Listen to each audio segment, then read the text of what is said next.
You're listening to Fun with Horror with your hosts, Scotty and Andrew.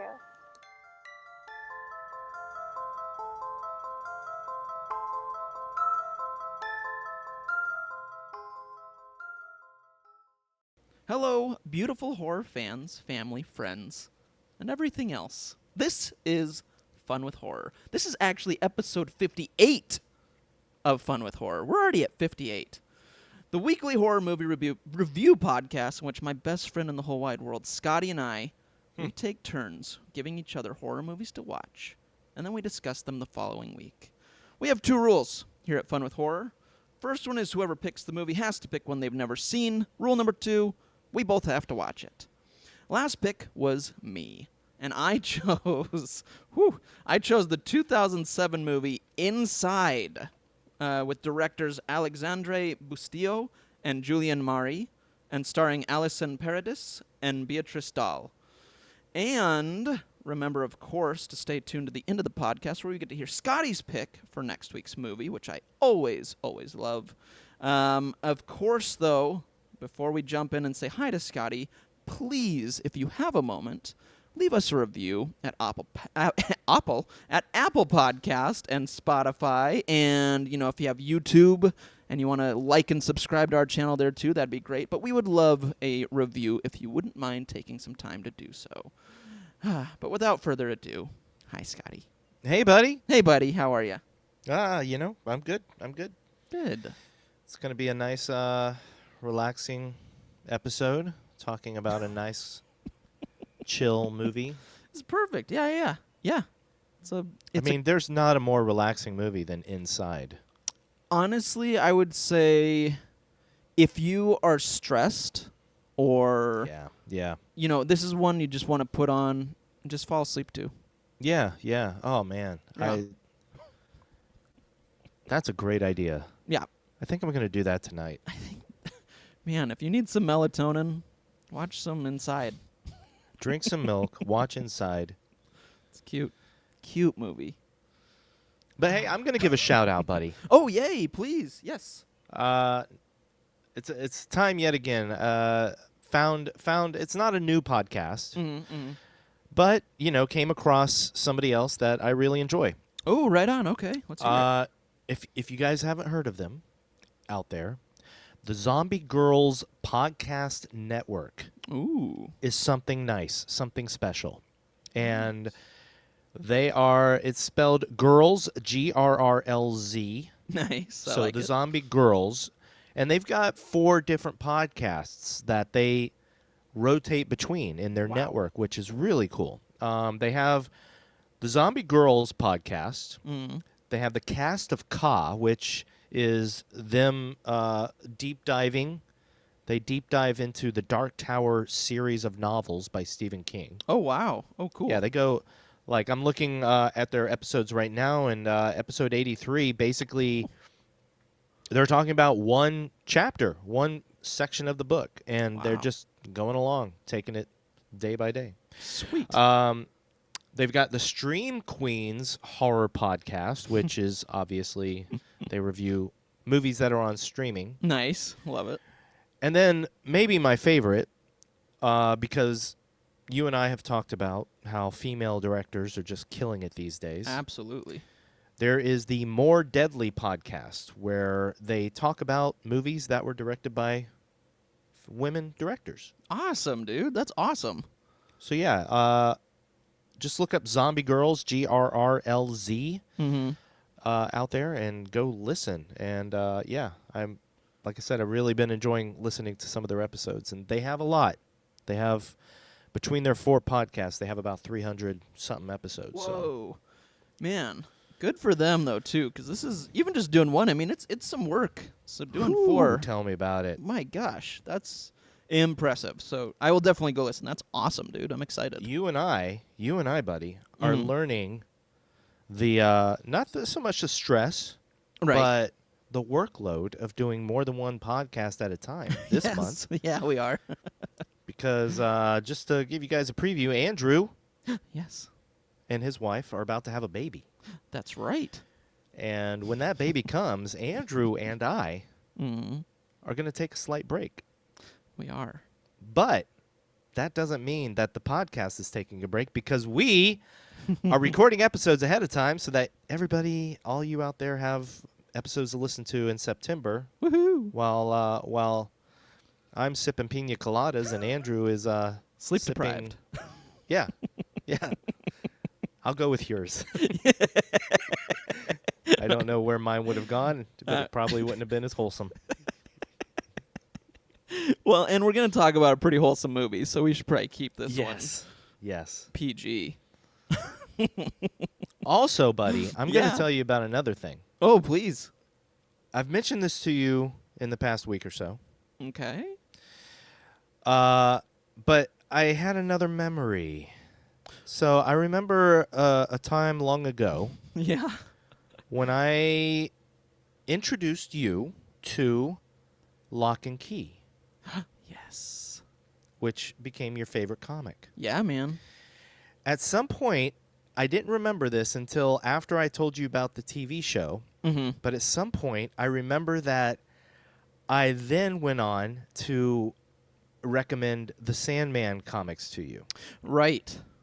And I remember that you tried to read them, Mm-hmm. had a hard time getting into it. I did. Yeah, it was uncharted territory. I wasn't. Yeah, at the time, it's one I want to rediscover. Yes. And I can understand after coming off of Lock and Key, Mm-hmm. which is similar but has a different writing style and tone to it. Right.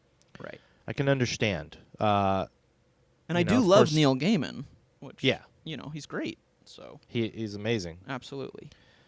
But then I told you I asked you if you'd started watching the TV show, Right. and you said no.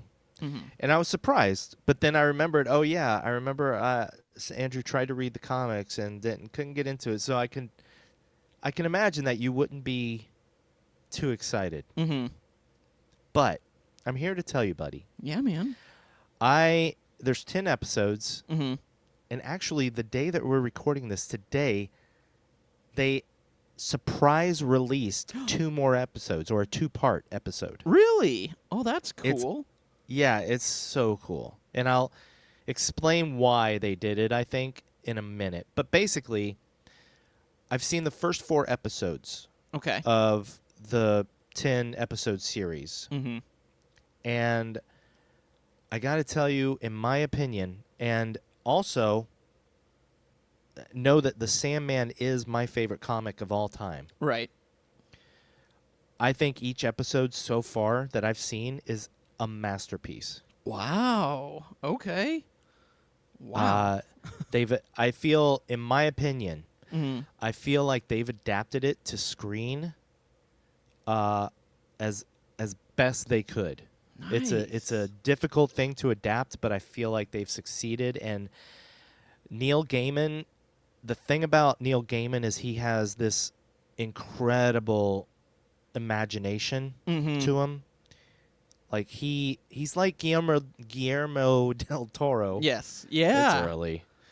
In that it just boggles my mind some of the things his mind comes up with. Yep. And that's what I love the most about Del Toro, and that's what I love about Neil Gaiman, is that he just comes up with these things that are so imaginative and so cool. Mm-hmm. And to see some of those things brought to life in the way they do on the TV show Mm-hmm. it's incredible to me. Nice. Okay.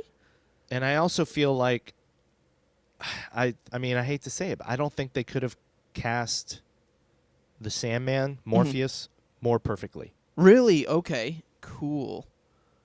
So, yeah, I highly recommend you watch it at some Okay. point. All right. I know we're watching it when we can, so Mhm. that's why we haven't gotten through all of it. But I know once you start, you'll get through it all in a day or so. Sweet. I will definitely watch that. I've been curious about it since hearing about them filming it. I was very curious about it. So now it has your seal of approval, man. I'm down. My so far my humongous seal of approval. Nice. Well, and side note too, because I love Lock and Key and you love Sandman. Did you know? And you probably know this. Joe Hill, probably a year ago now, made a crossover comic of Lock and Key and Sandman. I did not. Yes, I think it's a 6-issue miniseries, and they connect. See, at some point, I have to finish Lock and Key, reading it. Oh, yeah. I recommend that for sure. All right. The other thing I'll say is that the Sandman, anybody who has read the Sandman comics knows that they came out as single issues, but they were separated into stories like graphic novels or like what trade have you. paperback kind of. Yeah, they were separated into a series. Like the first, say the first 10 issues was Preludes and Nocturnes, Oh, and it right, told a right. full story, even though it did come out as a monthly comic. Gotcha.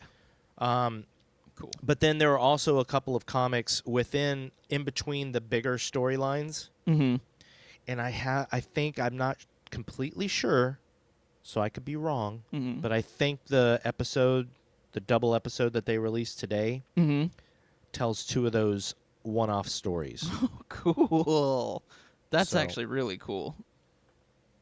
It's very cool. I love that. I love that. That is what they did. That's awesome. Wait, hang on. Yeah? Yeah, no, come on inside. Do we have a guest? Yeah, they're inside now. Oh, God. Wow. Wow. Oh, my gosh. Wow. Wow.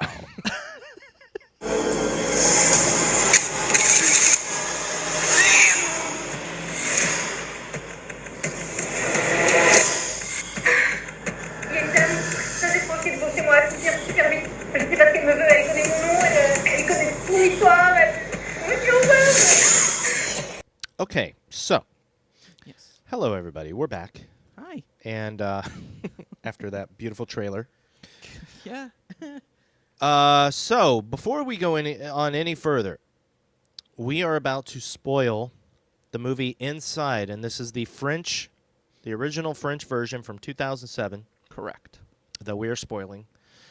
And if you haven't seen it, this is your moment to pause if you want, because we're about to spoil the hell out of it. Normally, I would say, or if you don't care about spoilers, keep listening. But I'm going to add a third thing here. Mm-hmm.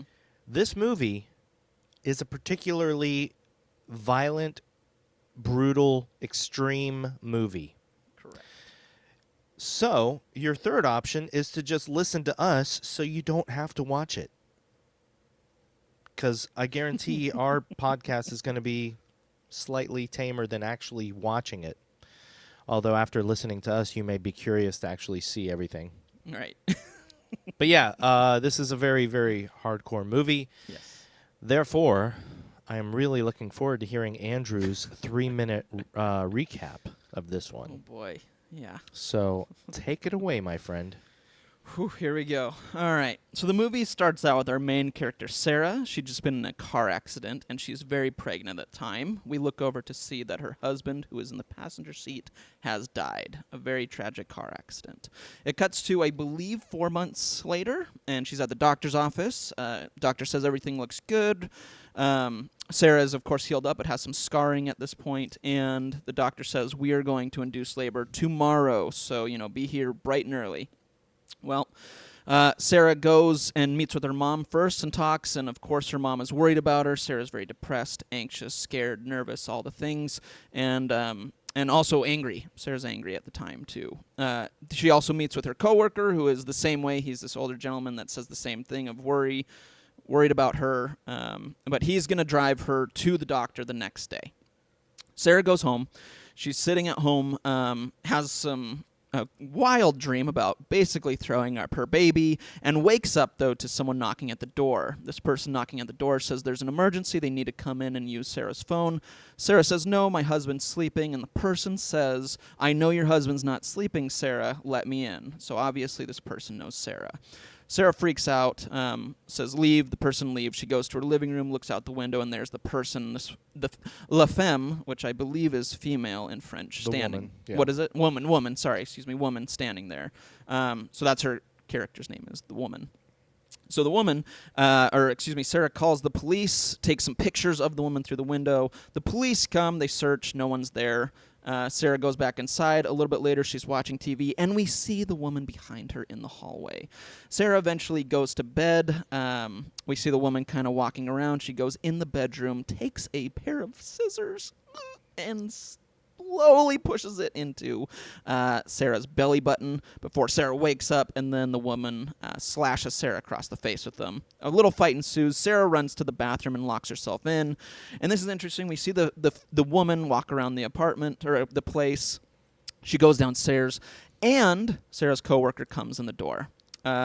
Sarah's coworker believes that this is Sarah's mom, so they have a whole conversation, but Sarah's mom also comes in the door a minute later. Sarah's coworker goes, what? Sarah's mom goes upstairs to check on Sarah, worried about her. Sarah at this point thinks it's the intruder about to enter into the bathroom, and she stabs her mom in the throat, killing her. The coworker also is stabbed downstairs by the woman, many times in the groin, unfortunately, and he dies. Eventually, the cops come back to do a kind of a welfare check, see how she's doing. They realize that something's going on. They come in. The woman stabs one of them and then takes the gun and shoots the other one. There's more cops out in the car, or one more cop, and he has a rioter, thank you, attached to him that he comes in. Eventually, the rioter gets stabbed by the woman, and the police officer gets shot in the face with a riot gun. Another battle ensues in the kitchen. The woman lights up a cigarette. Sarah shoots her in the face, sprays her in the face with oil that causes a huge fire on her face. She runs to the living room. Sarah goes in after her after making a makeshift spear to kill the woman. The woman says, hey, I'm mad at you. I'm here to take your baby because you killed my baby in the car accident at the beginning of the movie. Spoiler twist. Sarah goes out and sees that the police officer that had been shot with the riot gear is acting goofy. He eventually starts beating her because he's so out of it into the stomach. She goes to the stairs to essentially die as the woman kills the police officer. She goes up to the stairs. Sarah just offers up her body to the woman. The woman cuts out the baby in the most insane scene ever. Cuts open the stomach, takes the baby out, sits in a chair, and that's how the movie ends. Boy, that was a little long. Sorry. It's okay. I'm going to say, yes, though, yeah, I don't please. really think Sarah went up the stairs to die. Right, no, I think she was trying to get away, and then all of a sudden she was starting to go into labor. Right, there you go. And the woman helped her deliver her baby in the worst way possible. Yeah. So. Yeah. Oh, well, boy. All right, buddy. All right. Good job, as always. Thank you. Thank you. More than maybe any movie we've covered on this podcast, I am really looking forward to talking to you and finding out what you thought of this movie because, of course, as our faithful listeners might remember us talking about, you and I had a beautiful, wonderful day where we watched another French extreme film, Martyrs, together. Hey. And it's a very memorable day. It was a memorable day, as dark as that movie was. Yep. We'll never forget watching that together. No, we will not. That will forever be a moment in my heart because it was actually fun watching with you, but also one of the most horrifying things ever. Yes. So I wish we could have watched this together. Yes. And held each other. Yep. But I'm curious. This is a two-pronged question. Yeah. Obviously, what did you think of Inside? But more to the point, how did the movie affect you with your wife about to give birth only weeks away? Okay, so the movie itself I actually really enjoyed it. I enjoyed the movie a lot. It was very dark, very brutal, but it's a really well-made movie, in my opinion. Okay. Watching it with a, wife that could go into labor really soon, in all honesty, it did make it worse for sure, but I think I was able to kind of separate reality from movie. So it wasn't as Okay. bad as I thought it might be, to be honest. I thought I Good. might have more anxiety afterward, but I didn't. I was like, Maybe hey, we built it up a little bit. maybe, but I I don't know. I was curious because I know there was a time in my life where I watched another French extreme film, High Tension. never seen it. Oh, it's brilliant. Okay. I would say, okay, in my opinion, not quite as brutal as Martyrs or Inside, Okay. but pretty good movie. Nice. But I remember renting it, and because of where I was in my life at the time and the people I cared about, Mm-hmm. there's some stuff that happens in the first third of that movie Mm-hmm. that really disturbed me, and I had to stop watching the movie. Wow. So, okay. I know that where we are in our lives sometimes can affect how we feel about a movie. Absolutely. And that's why I was very curious as to if this movie would affect you differently than it would any other time. Fair. No, and in all honesty, I really thought that it might, but it didn't, which was kind of surprising. But I don't know. Like I said, I just was able to separate the two for some odd reason. I don't know why, but Even with the shots inside the womb of the little baby. those parts were the worst part for me, actually. Yeah, even though the ending is horrifying, but seeing the baby. But I think what helped, though, is kind of like what we talked about last week was, with James Gunn being able to... oh, never mind. Oh, I'll cut this part out. That's later on. You don't have to cut it out. Okay, But all right. Never mind. You're referring, let's just be honest, you're Yeah. referring to something we recorded last week that will be 3 episodes from now. You're right, because we're doing everything early. My apologies. Anyway, we mentioned something. So spoilers. Yeah, spoilers. Spoilers. Whoops. Anybody that's listening carefully might know what we're talking about 3 weeks from now. My bad. Sorry about that. I totally...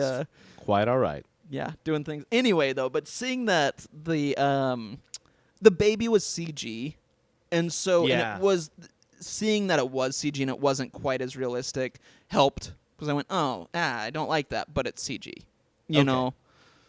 Because we were talking about animal deaths Correct. in movies last week. And this one has an animal death, and another one that I think was treated, it was sad, of course, Right. but it wasn't horrific to watch for an animal lover Agreed. because they did it in a way that, okay, she's holding a fake cat. Right. Yep.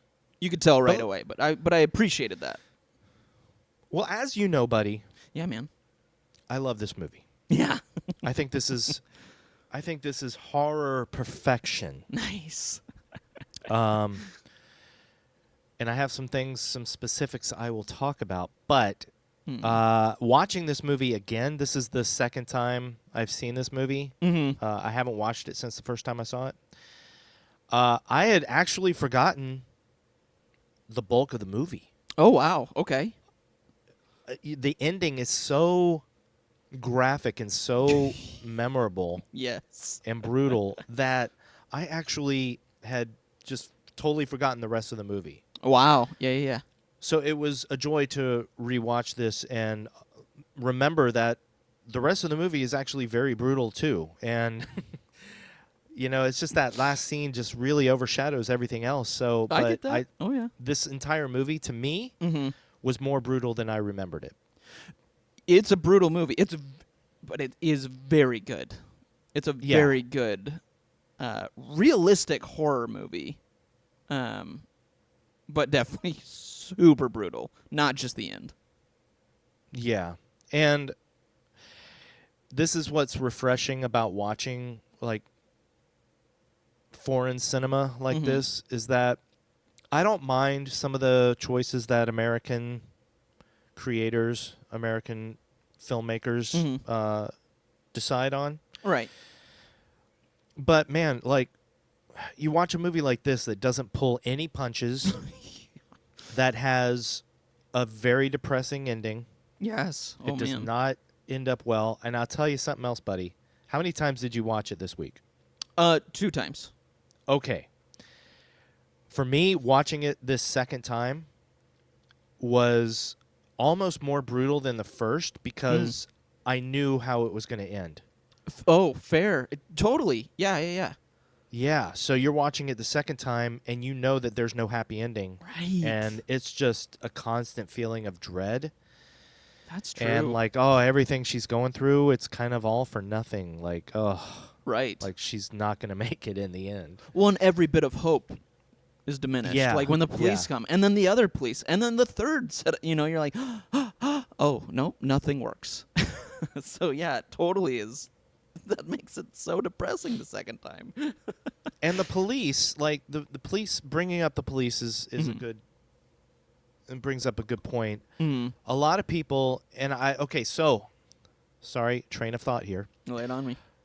This and Martyrs both have American remakes. Right. I've seen the Martyrs remake, and it's awful. Ugh. I did not like it at all. I hated it. I read the synopsis of the Inside American remake because I actually pondered for a moment watching it just to see. Right. I did not want to watch it after I read the synopsis. Oh, really? It completely misses the point of the movie. Mm. It has a happy-ish American ending. Yeah. Guess what? Sarah and the baby live. No.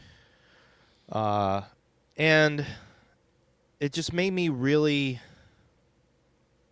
thankful that we do have French cinema like this that Yeah. isn't scared to go there. But the other thing I was about to bring up, again, train of thought. Sorry, everybody. Hey, you do you, man. I'm trying, but everybody's lost now. No, they're Like, not. What the hell is Scotty talking about? No, it's good. So when Chucky walks out from under the stairs, Right. No, just kidding. Okay, so when the policemen show up at the house, Uh-huh.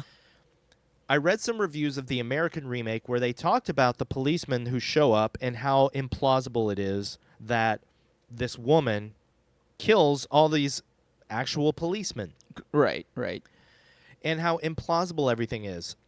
All I can say is that in the French version, in this original version, Mm-hmm. the way she takes out the policeman is very plausible. Absolutely. Yep. And the things that might... Okay, this is an interesting conversation I was going to have. Ooh, okay. There are also moments that have to do with the policeman Mm-hmm. that make you wonder why the policeman made certain choices. Mm-hmm. And I like that the nature of a foreign movie makes you question those choices less. Agreed. Because maybe things work differently in France than they do here in America. I had the same thoughts, dude. Exactly. Maybe the police don't automatically right away call for backup. Right. They're more concerned with the woman upstairs. Mm-hmm. Maybe it is absolutely normal because they don't have... it didn't seem as if their police vehicle was as secure Right. as American police vehicles are. Mm-hmm. Maybe it's normal for a policeman to put any perp that's in the back seat on a leash and Right. attach him to him and take him into the crime scene. I know. Yeah. That was so interesting. Now, the only thing I will bring up Please. is that when he takes the rioter into the house with him, Mm-hmm. at what point do you realize that what is going on in this house is way more important and dangerous than what's going on with this rioter? Yeah. And you let him loose because at some point, this man attached to you is going to become a burden. Right. Absolutely. At the same time, the movie, the way it's written, that rioter never does become a burden to the police officer. That's true. That's true. Yeah, he doesn't die because of the rioter. Right. No, not at all. So, in fact, the rioter was kind of used at a few points as a second set of eyes, which was interesting. So, yeah. yeah. Yeah, I thought that was so interesting, though. But I did the same thing as you did. I went, maybe that's something. We wouldn't probably do that here in America.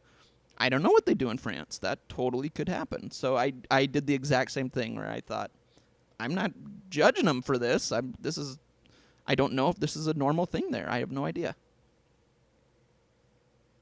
Now, real quick, Andrew, Yeah. in terms of extreme, brutal, what have you, Mm-hmm. where does this movie rank along with Martyrs and The Sadness? I would actually say that the other two are more brutal than this one. Even The Sadness? I would, yeah. Interesting. I would say, yeah, because in this one, yes, there are some brutal moments, but I felt like The Sadness, like that whole movie's brutal from start to finish. This one had a lot of brutality, but there's some beats where you can kind of breathe for a second before the brutality comes right back. So, yeah, I would say of the three, this one's the least brutal, but that doesn't mean it's not brutal. This is a brutal movie. Yeah, and I like they shot this movie chronologically, Oh, cool. which, I was watching it and I was like, oh, man, this house is just getting bloodier by the moment Yes. with all the blood being poured out everywhere. Yes. Oh my gosh. And so, of course, filming it chronologically meant that if they sprayed blood on the wall, Mm-hmm. they don't have to clean that blood up for, continuity purposes or anything. Kind of brilliant. I love it. Yeah. And plus it helps with the acting and all. Right. Yep. Whew. Do you have any critiques or criticisms? I have one critique, and it was just one thought. Tell me. But so first, let me say this: the opening shot, I knew exactly who the lady was that was gonna come. Immediately when I saw the car accident, I was like, "Oh, I guarantee the other lady that's coming for this baby was in the car." Very nice. I mean, the second we see a car accident, I was like, "Oh, she's in the other car." But did you think that the baby that they showed at the beginning of the movie was the woman's baby? I knew that she would have lost a baby. That was my thought. But did you think that baby I was did not hers, or think did that you that think one it was hers. Sarah's? No, I thought that was Sarah's. So they got me on that for sure. Yeah. So, yeah, I definitely thought that was Sarah's, and then, of course, we cut to her being okay. But, yeah, I knew there was not definitely okay. someone. Or not okay. Sorry. Yes, not okay, but alive. There we go. No, but my only thought was, okay, Sarah is talking with the woman, and when the woman kind of reveals all this to her, Yeah. and yeah. Sarah goes, "They told me no one survived the accident." Yes. I don't think that is what would happen. I think they'd be like, "That lady is alive." I don't think if someone's involved in an accident, there's a lot of where there's death, there's a lot of paperwork, there's a lot of lawyer, there's a lot of stuff, and I just don't think that would have slipped through. So I don't know. Say that's fair. Yeah. So that was That's my only fair. thing where I went, But at the same time, buddy, yeah. I'm going to say it's France. Right. Yeah. Yeah. We don't. That's Maybe true. things work differently in France. You're right. You're right. Maybe it's not so weird to say, yeah, everybody else died. Right. I don't know. So that's it though. I mean, that was my only one. It was just that line where I was like, really? No one told you? All right. Or maybe the woman did actually clinically die, but then she made it out. Or maybe it was just a case, Mm-hmm. and this is all just spitballing here. Yeah. Speculating. Who knows?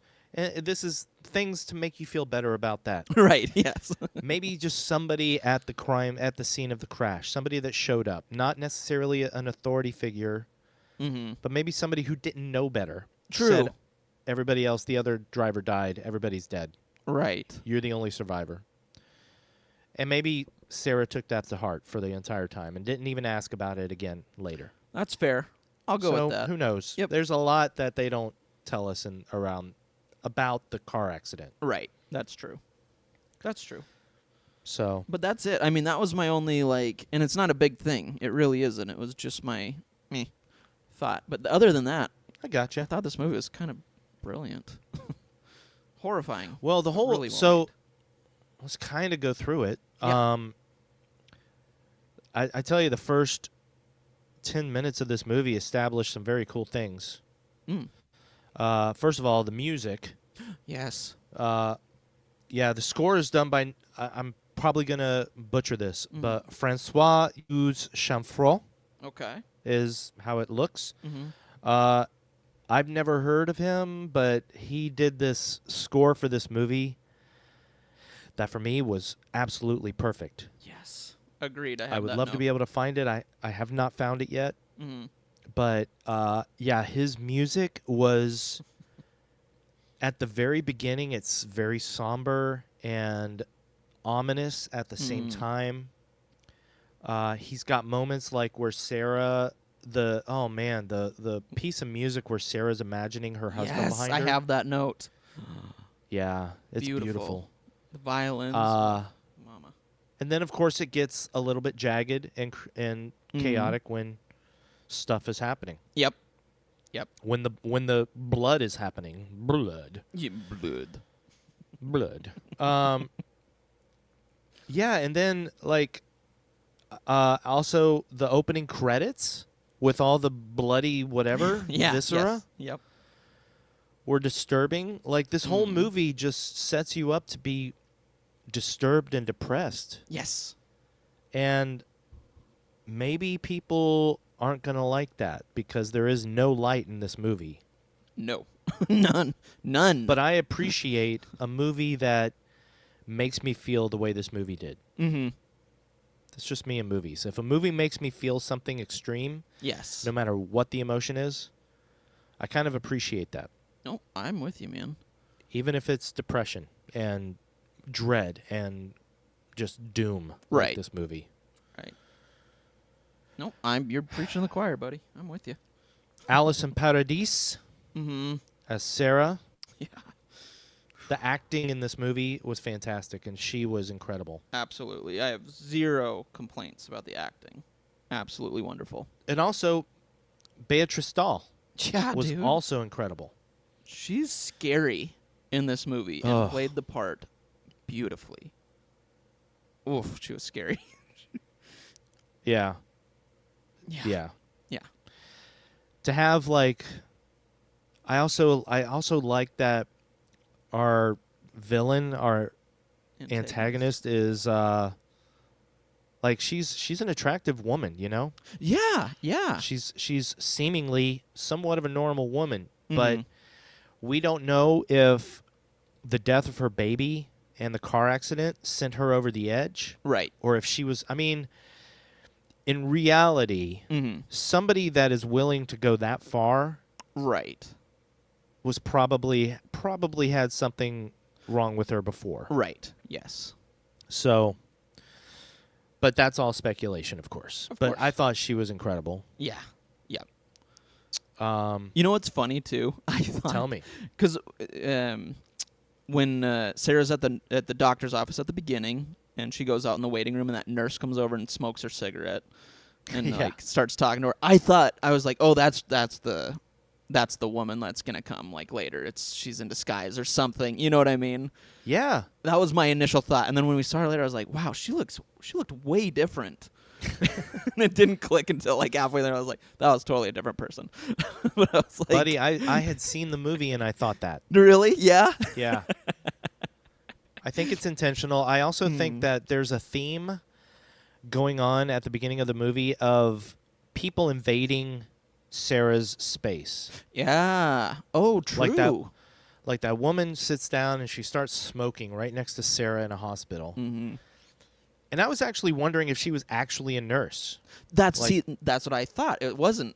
She was like a crazy person that was after her baby. I thought she doesn't even work there, Yeah. but she does. I think that was supposed to, I think that was intentional. I think that was supposed to make you uncomfortable. Mm-hmm. And then even her boss or her coworker, whoever, Yeah. Yeah. when she's sitting at the park, Mm-hmm. like he invades her space, even though she knows him. You know, he's Yeah. sitting there walking in front of her while she's trying to take photos. Right.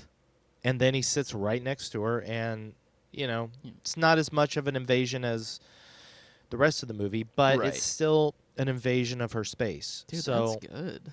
That's the really. movie sets that up right away. It's like they're all inside her bubble. Ooh, I see what you did there. The other thing that makes this movie depressing as hell Yeah.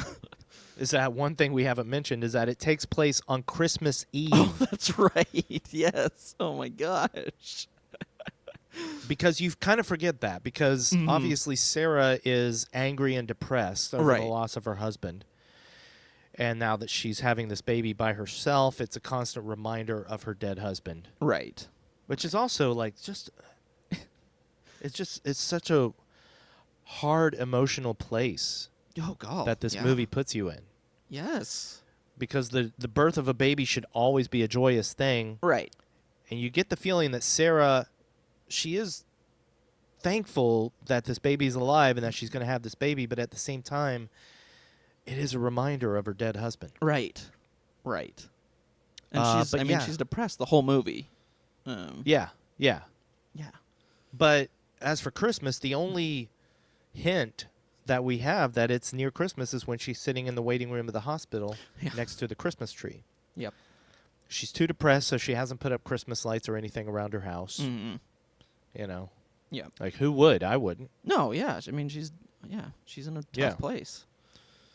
So, yeah, and evidently something's going on in the world, that there's rioting. So that explains why explains why police are kind of busy that night. Yeah. Yeah, that makes sense. Because they do mention it a few times. And even her coworker or whatever says, like, I want you to be careful because there's so much going on right now. Yeah, he does. I remember that. Mm-hmm. Now,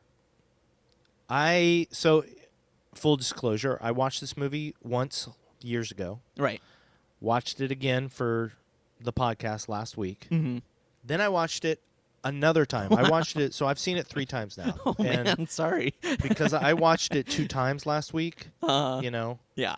Once to just kind of not, I hate to say enjoy the movie. No, I get you. But, you know, the second time to take notes and stuff. Right. And even then, it wasn't until the 3rd time that I noticed a few things that were just brilliant.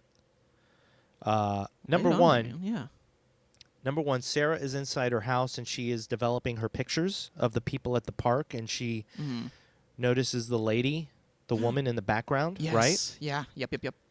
I went back and rewound the movie, and if you watch that scene, the woman is there. No, that's awesome. Love that. Oh, that makes me happy, dude. That's awesome. Another thing, yeah, please do. The other thing that just made me like kind of jump with glee, one of the few things that this movie can do. Right.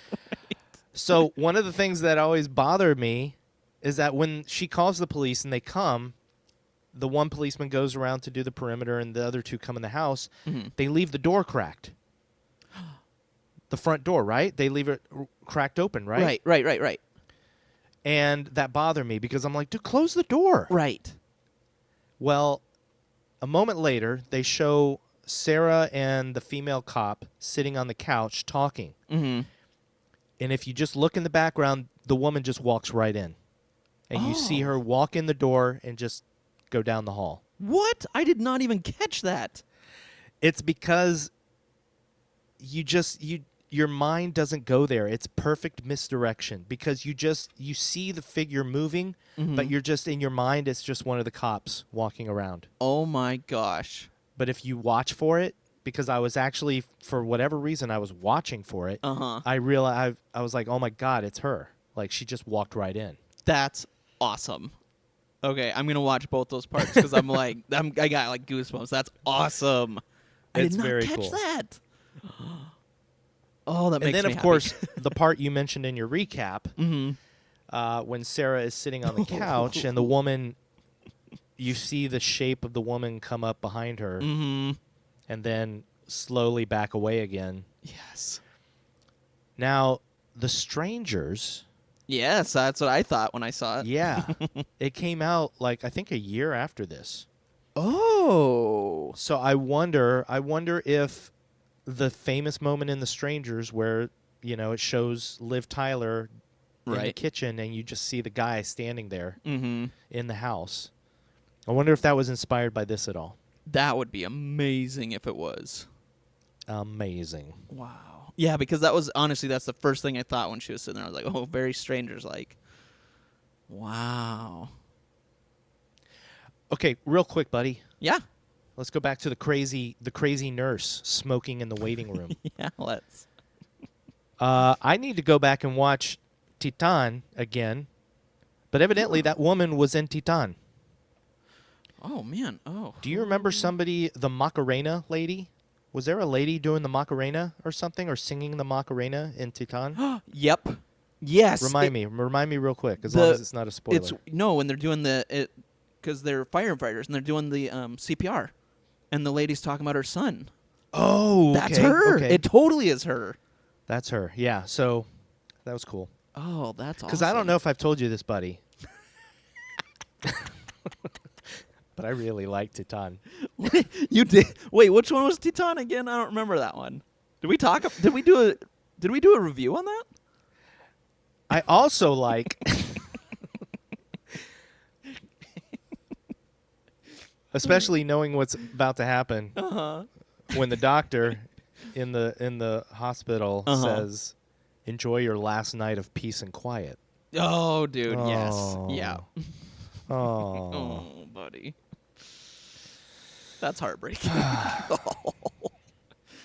What'd you think about that dream sequence where Sarah dreams that the baby's coming out of her mouth? She's throwing up the baby.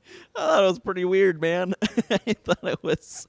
I enjoyed it. I mean, it was crazy and weird, but I was like, yeah, sure, why not? I mean, people have some weird dreams, especially during, the final months of pregnancy or final bit of pregnancy. A lot of weird dreams happen. I know that. So, yeah. But I thought it was gnarly and super gross.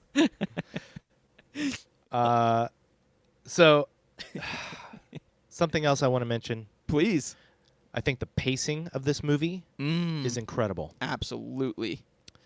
And again, I hate to keep saying this, but once you've seen it once, like, this is not a movie you think, oh, I can't wait to watch this again. No. But it is so rewarding to watch it a second time, in my opinion. Mm-hmm.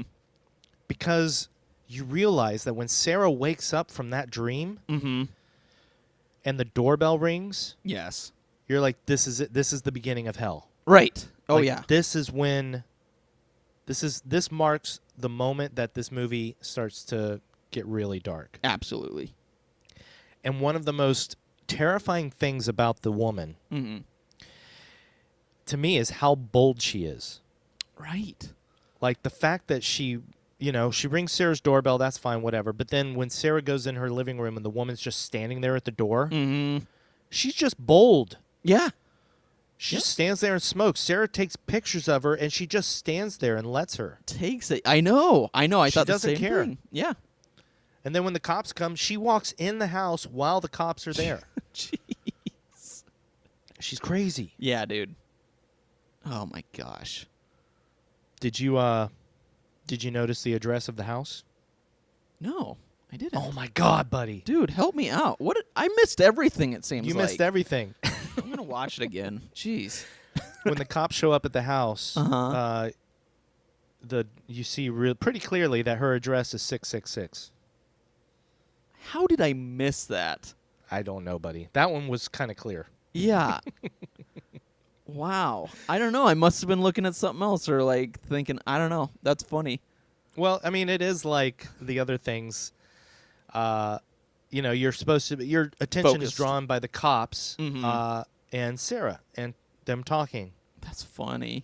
But having seen the movie already, I'm looking at other things in the frame. Right. So yeah, I noticed that it was 666. Well, I mean, honestly, her night is hell there, so Yeah, it works out.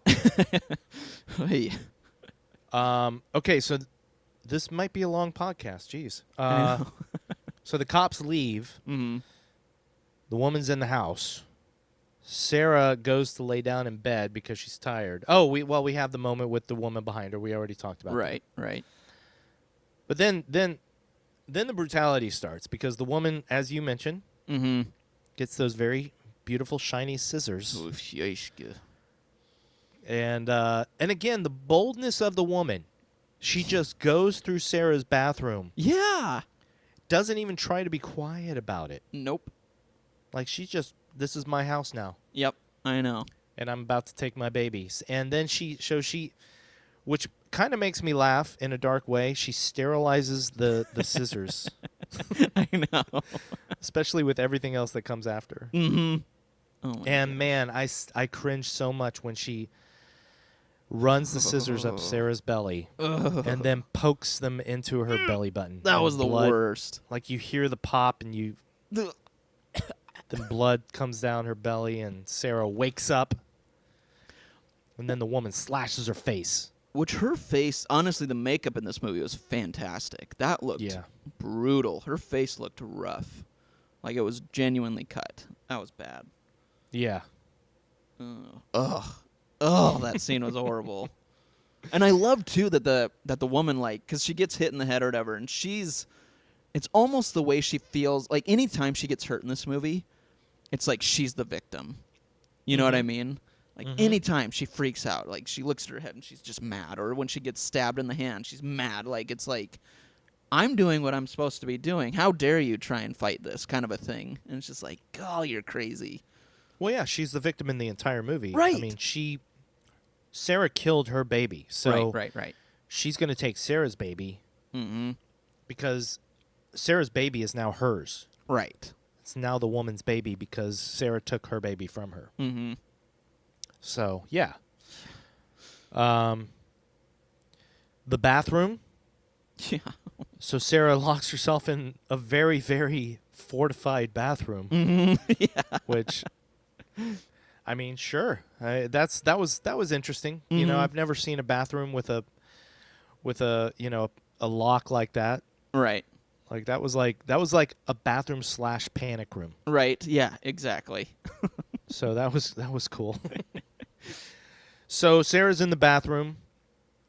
And then so then we have the sequence where her coworker shows up. Mm-hmm. He was worried about Sarah and Sarah's call. Yep. Excuse me. I think I just burped and maybe people heard it. I don't know. And you're good. Okay, good. And so he comes in and the woman after cleaning herself off walks up and then she says that she's Sarah's mom. Yeah. And she also flirts a little bit, which makes the guy flirt back with her. I know. Oh my gosh. But then the woman gets up. She's like, nope. But see, that was the other thing. Again, the boldness of this woman. Yes. He's about to leave. Yeah. Like, she went to sleep an hour ago. Mm-hmm. And he's about to go out the door. But instead, she's like, would you like to have a drink? Right? And I'm just like, what? Like, you're about to, like, be in the house alone. Like, here you go. Here's your chance. Mm-hmm. So, yeah, that was just damn bold of her. Yep. And then Sarah's real mom shows up, and maybe the most heartbreaking part of the movie. Golly. She stabs her mom in the throat. Yeah. Ugh. Yeah, her mom goes up to check on her, and Sarah thinks it's the woman. Oh. Because Sarah doesn't hear anything that's happening downstairs. Mm-hmm. And then, she kills her mom. I know. And then Yeah. the woman stabs the guy, because the guy goes up, her coworker, and she stabs him in the knee as he like looks up to see this horror. And Behind then the knee. Behind the knee, like, which is even worse. oh, so bad. And then he turns around and she just goes to town on his groin with scissors, and you're just like, oh god, oh that hurt. Yeah. That hurt real bad. I didn't like that. Yeah, that was bad. I don't know if blood would. That was one of the parts where I think the blood was somewhat exaggerated. Yes. Oh yeah. Because, like, I don't know if blood would just shoot out of your crotch pants like that. Right. Or the crotch of your pants. Right. Yes. But yeah, so then she uses the scissors to slice his throat. Yeah, dude. So that was 2 kills right there, mom. Yep.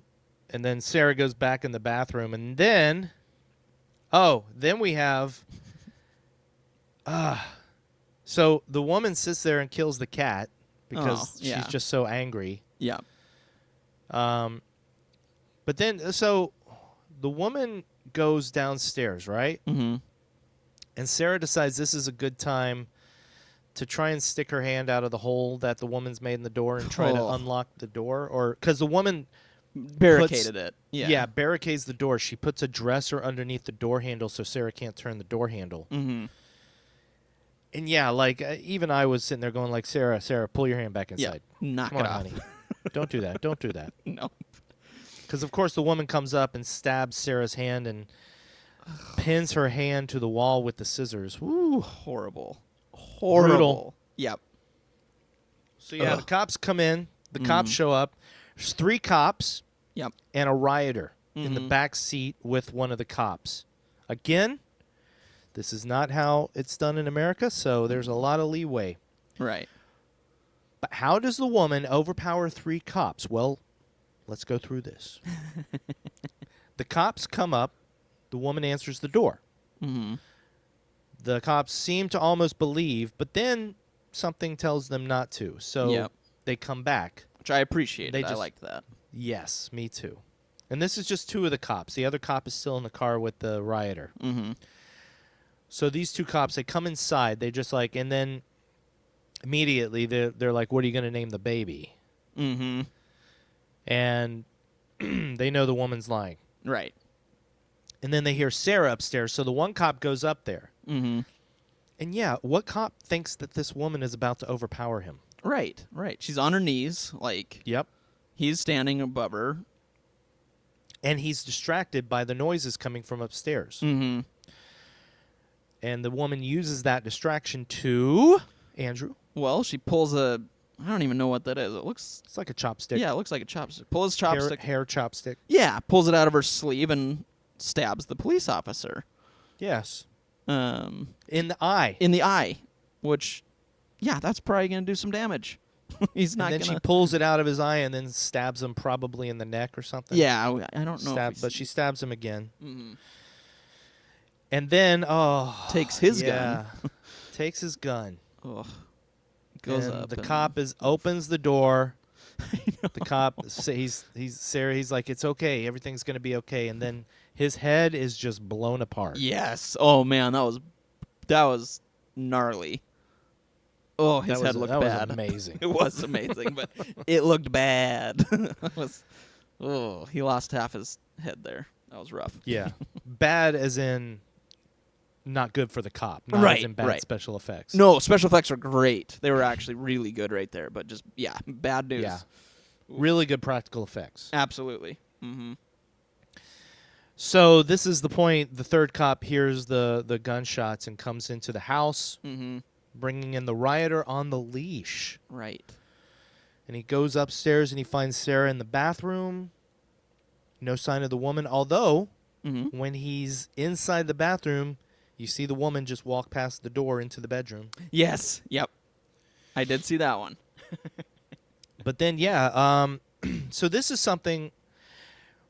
The choices of these cops is questionable. Mm-hmm. They don't call for backup. Right. Although by the time stuff starts happening, the only guy that should have called for backup is the third cop. Absolutely. The third cop made some questionable choices. Well, he walked into a massacre. I mean, there's He bodies did walk into a massacre. all over at that point. Yeah, and it's one of these movies where you know how the movie's going to turn out, Mm-hmm. but even while you're watching it, you wish these characters would have made different choices Right. Yeah. so that the movie does turn out differently. You know? Mm-hmm. Nope. You ever do that during a movie? You're like, oh, don't do that, even though you know he is going to do that? Oh, gall. Yeah. Yeah, Oh, yeah. This is not going to turn out good. Right. Like, he's got a gun. Mm-hmm. He's in the bathroom. Stay in the bathroom. Yeah, exactly. Protect Sarah. Yep. And then, yeah, that's so... His choice to go down because the power goes out, the woman Yeah. flips the circuit breaker. His choice to go down to try and turn the circuit breaker back on is questionable to me. I agree, because obviously it's a trap, and he should have known that. Like, okay, the power just didn't go off. She clearly Yeah. did this. Why? So I agree. I think that was questionable. Yeah, me Mhm. too. Me too, buddy. Yeah, man. Yeah, man. Now I don't know everything that happens in the American remake, but American movies have me trained Okay. to feel certain things. And I remember thinking, if this was an American movie, there'd be an implied romance between the cop and Sarah. Oh, God. Because this cop is a young, like, handsome dude. He's kind of being a heroic person here. Totally. And I couldn't help, I don't know if that's how the American remake turns out, but I couldn't help thinking that if this was an American movie, this cop would have an implied, like, future romance with Sarah, and they'd be the two survivors. He would help her survive. Totally. Yep, you're exactly right. Like, he would get hurt somehow, right? Mm-hmm. And you think, oh no, maybe he's dead. But then after Sarah finishes off the woman at the end of the movie and gives birth to her baby miraculously, and they're both Right. alive, then all of a sudden this guy appears and, oh, he survived after all.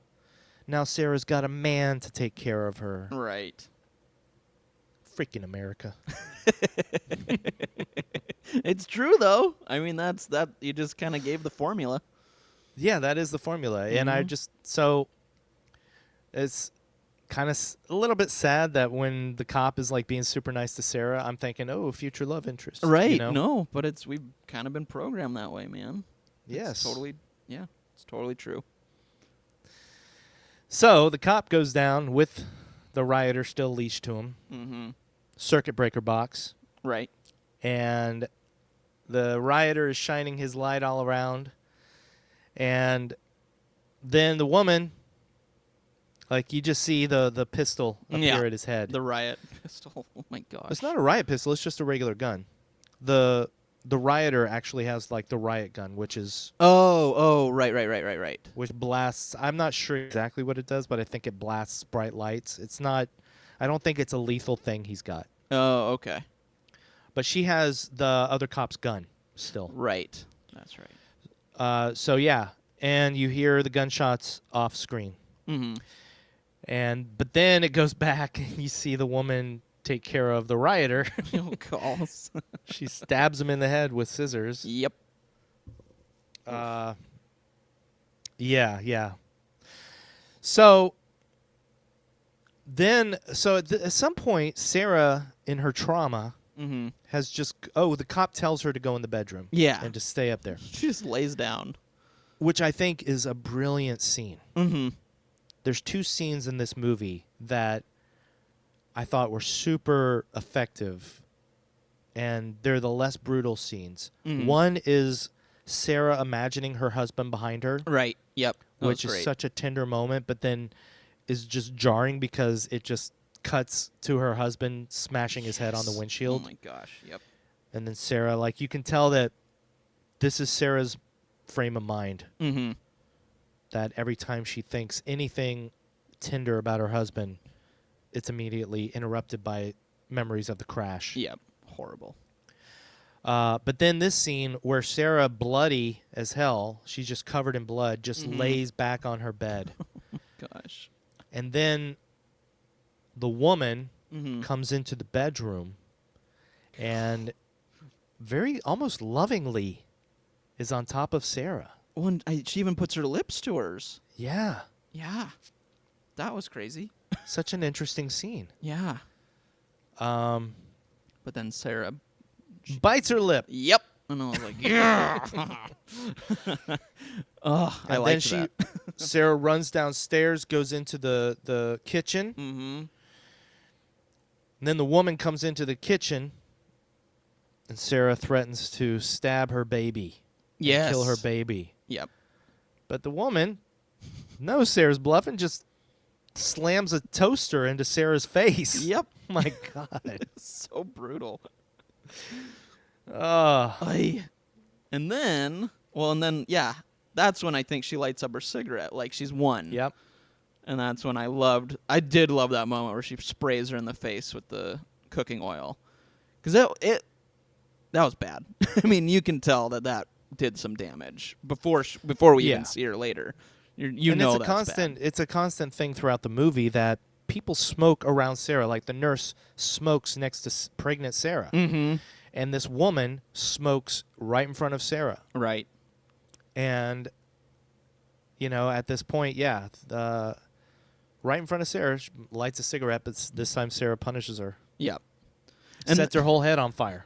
Which she runs. And then I didn't quite understand what's going on. I know so Sarah I don't know if she's having a reaction or she is swallowing too much blood, but has to perform a tracheotomy on herself. Yeah, she just couldn't breathe. Yeah. That was hardcore. I think she was just swelling up so bad, Okay. Like, I think she was she just got slammed in the head with a toaster. That's true. And yeah, she was finding it hard to breathe. I mean, Sarah may have some kind of asthma or something, because there's also that moment where Sarah just wakes up before anything starts to happen. She wakes up and, oh, well, never mind. That was a dream. Oh, yeah. Yeah. Never mind. But maybe that dream was kind of foreshadowing of this moment. Right. Yeah. But yeah, the self-tracheotomy. Wow. Oof. It's like you haven't gone through enough tonight. Let's just go ahead and make you give yourself a tracheotomy, too. And then the blood, there's just blood like squirting out of the hole. I know. And Sarah duct tapes her neck to stop the bleeding. Like, yeah. Does that work? We're going to go with it. Although I did love that moment, though, because it's like, it's almost that, like, okay, she's taking charge moment, because she wraps the stuff around. Her face is bloody. She's mad, and she makes that makeshift spear with, like, the I don't know, tube and the knife. And then she just, like, walks in the living room, and you're like, oh, okay. I guess, this is her movie now. She's, like, finally going to take charge. Yeah. And kind of does for a second. Yeah, she does. And it's funny because it's not the woman that gets the upper hand. Right. She's got the upper hand on the woman. She's burned the woman's face, and then she uses her camera's flash to find the woman. Yes. Who's huddled in this room. Mm-hmm. And then defeated. But then the cop, after the woman reveals, like it's the big movie reveal, right, where the woman reveals that she's the woman that was in the other car. Right. But then the cop is still alive, and the gunshot hasn't yet killed him, but it's blinded him and messed up his brain. So when he hears Sarah talk, he just lashes out at her and starts hitting her pregnant stomach, which makes her placenta break and everything. Yep. Ugh. That was rough.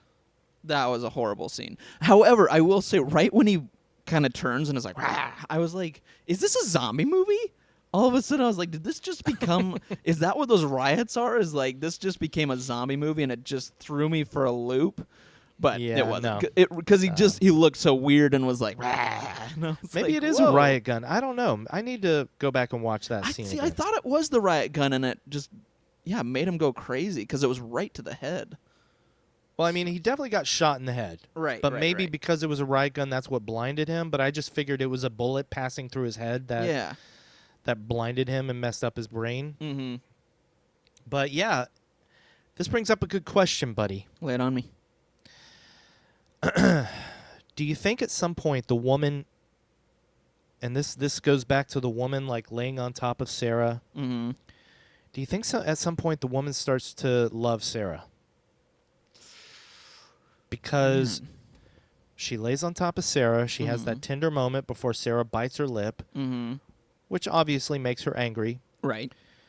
She hits Sarah with the toaster, but only because Sarah is about to kill the baby. Right.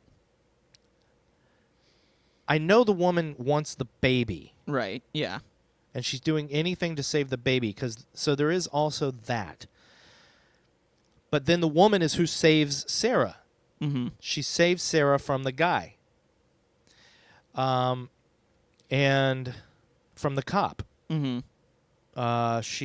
What does she do to him? Oh, yeah, she takes the knife thing that Sarah built, and the spear, and stabs him under the arm. Ooh. Yes. Oh, that would hurt so bad, dude. Oh, man. Ugh. And then, I don't know. She might have been in love with... I don't know. I guess I more read it like... almost like a mom-daughter kind of thing. Like, she went up there to be like... The kiss was almost like a... It's almost over. You know, I put you through hell. It's almost over. I'm going to take care of the baby now. give up kind of a thing. But I don't know. I don't know, man.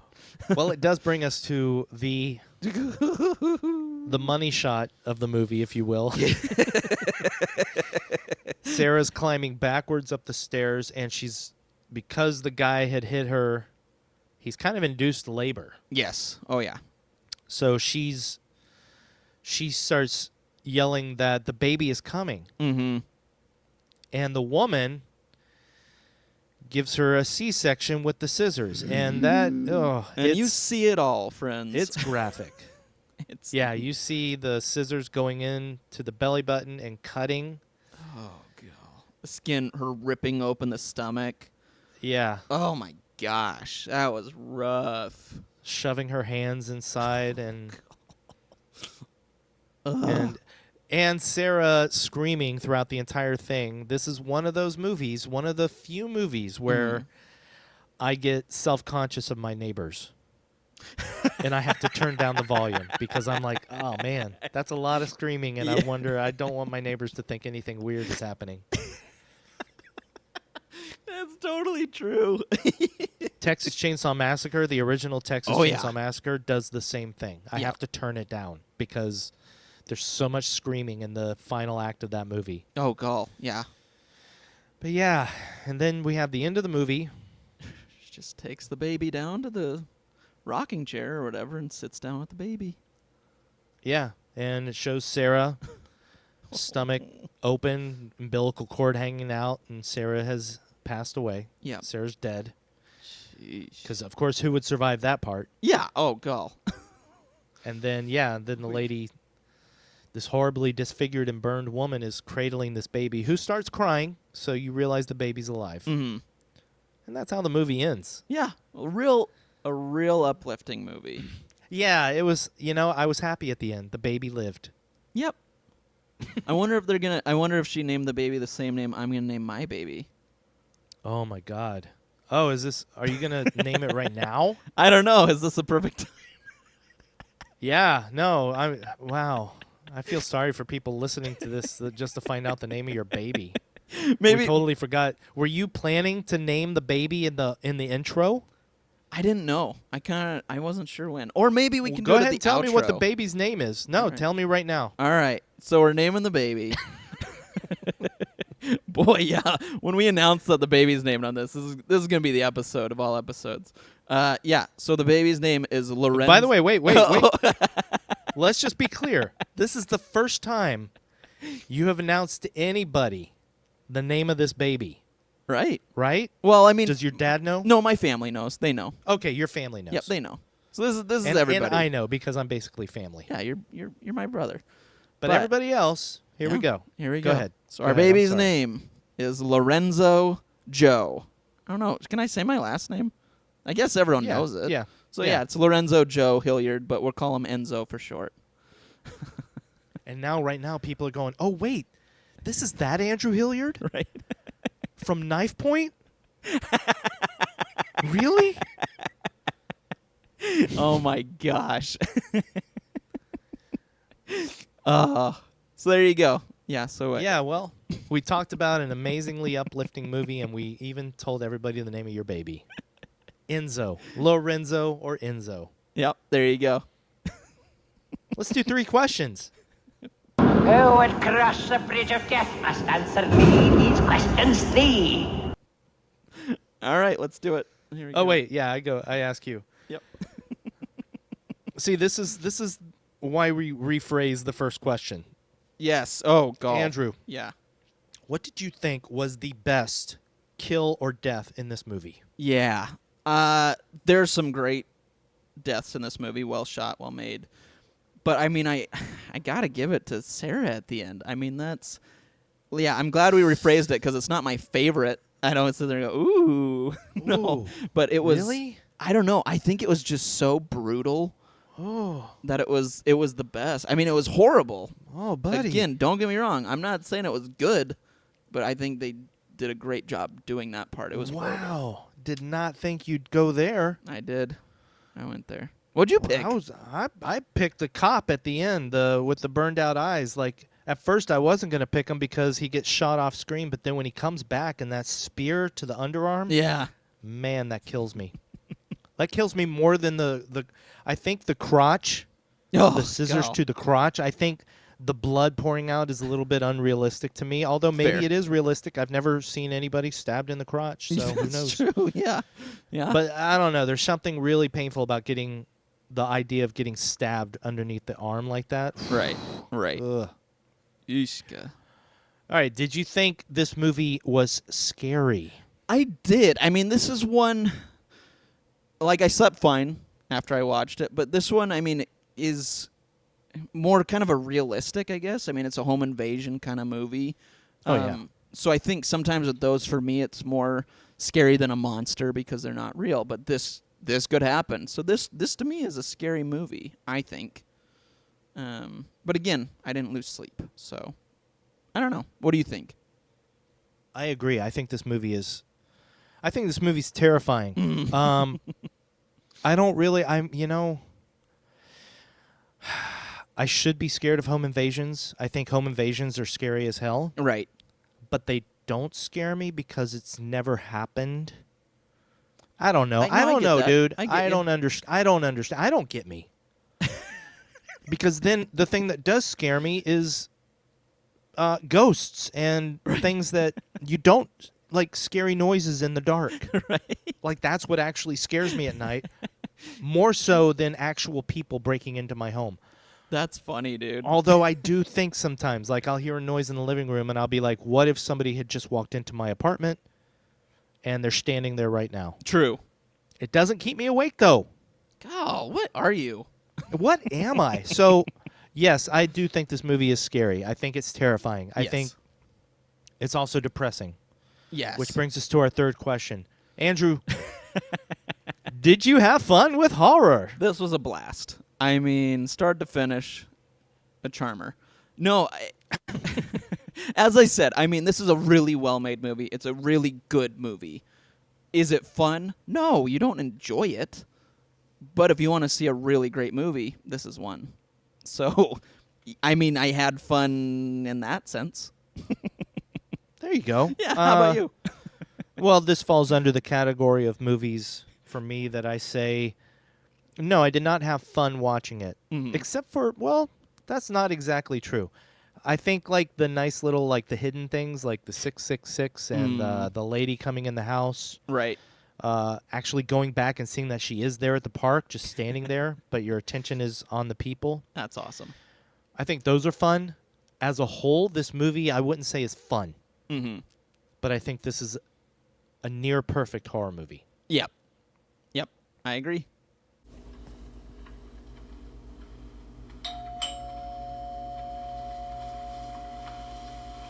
Well, Scotty, after that uplifting and kind of just beautiful podcast / movie, I want to know our next movie. What have you picked for episode All right. 59, dude? Well, this is another one that you know what I'm about to pick. I think I know. I'm pretty. But let me you tell might- everybody out there what we're picking. Yeah, please. Way back in episode 54, Yeah, there we go. I thought so. we covered a movie called Orphan. And the reason I wanted to see Orphan was because I knew that this sequel was coming out. Mm-hmm. So today, the day that we're recording this, it's, about 4 days ago when people are maybe listening to this. Correct. Orphan First Kill, the prequel to Orphan, is now available to watch on Paramount Plus. Is that correct? That is true. Yes, correct.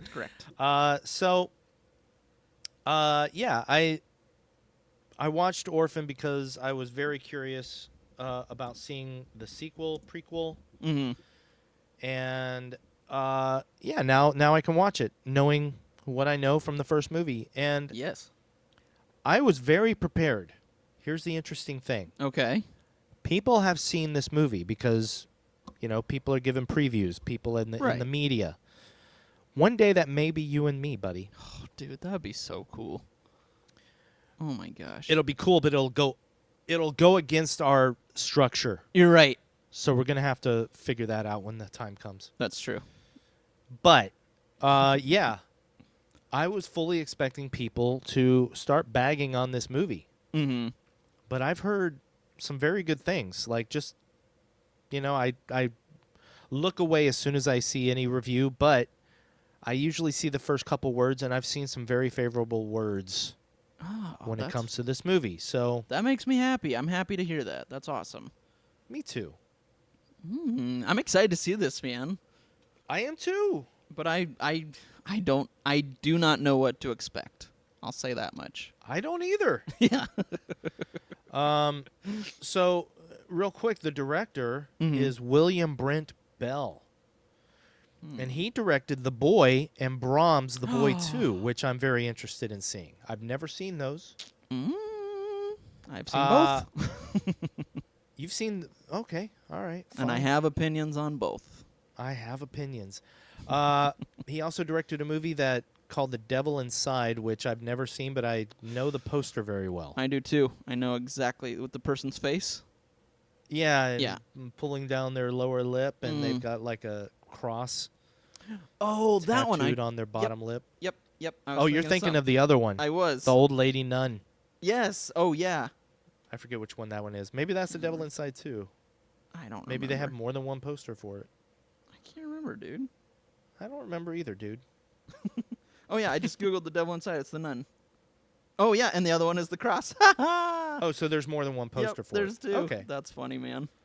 So there you go. He directed both of those. Okay, And of cool. course, Orphan First Kill, and I always want to say Orphan First Blood. Yes. Yep. I do believe Rambo does show up in this movie. So, Oh, cool. yeah, it's possible. Nice cameo. Yep. Isabel Fuhrman comes back as Esther, Yay. and Julia Stiles is in it. So Oh, nice. All right. I haven't looked at the rest of the cast list, so I don't know if anybody from the first movie makes a cameo. Mhm. I don't want to know until I see it. Yeah, I don't either. But there we go, buddy. Nice. Orphan First Kill. All right, Paramount Plus, Orphan First Kill. On it. On it. On it.